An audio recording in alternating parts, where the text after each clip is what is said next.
Hello everyone. Today, I'll be showing you how to create a Facebook page. To start, you need a Facebook profile. First, log into your Facebook profile. On the left side, you'll see the Pages option. Click on it. After clicking Pages, select Create New Page.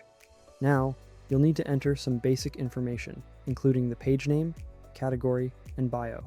For this example, I'll use the name AI Advantage Hub. The category is automatically suggested based on the name, but since this page is about AI, I'll select Science Technology from the options provided. Next, I'll add a short bio by copying and pasting some text. Once that's done, click Create Page. The page is now being created. It may take a moment.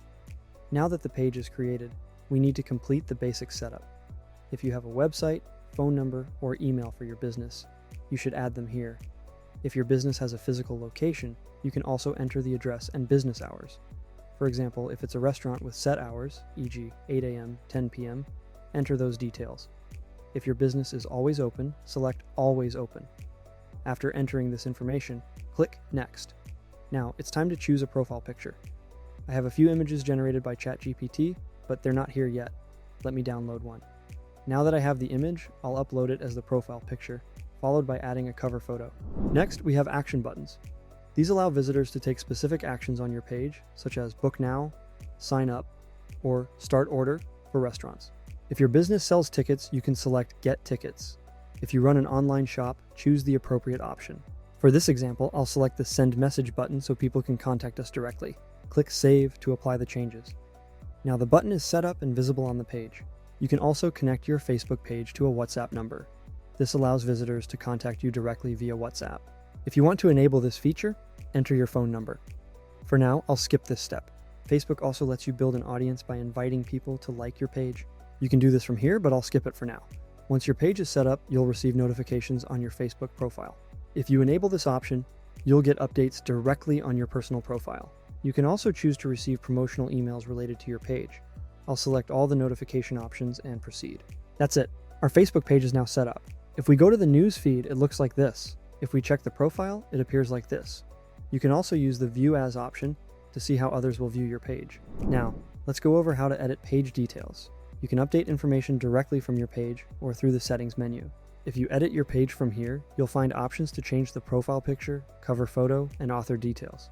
In the intro section, you can add your address, business hours, price range, if applicable, website, and social media links. Once updated, click Save. You also have the option to link your Facebook page to Instagram and other platforms. Moving to settings, here's where you can control important options. Reaction preferences, you can hide the number of reactions on posts. Notifications, customize how and where you receive notifications. Display mode, adjust your page's appearance. Video settings, choose HD quality, auto captions, and volume preferences. Dark mode, enable or disable dark mode. You can also edit page details such as your name, username, and accessibility settings. If you want your page to appear in search results, enable the visibility options. This helps reach a wider audience. You can also manage who can comment on your posts and who can mention your page in stories. Under Page Access, you can add other people as admins or assign specific tasks. If you add someone, you can control their level of access. Additional settings include Reels visibility. Choose who can see your Reels. Follower settings. Control who can follow your page. Tagging preferences. Manage who can tag or mention your page. If you need to block or unblock users, you can do so here. For businesses running Facebook ads, you'll find ad payment options here. You can also link Instagram and WhatsApp accounts to your Facebook page for seamless integration. The activity log tracks all actions taken on your page. Under access control, you can deactivate or delete your page if needed. Once your page is fully set up, maintaining it is easy. Just go to the settings and make adjustments as necessary. To create content, simply click Create Post. You can add photos, videos, or go live. There are also options like check-in and invite collaborators, similar to other social media platforms. And that's it. That's how you create a Facebook page. Thank you, everyone.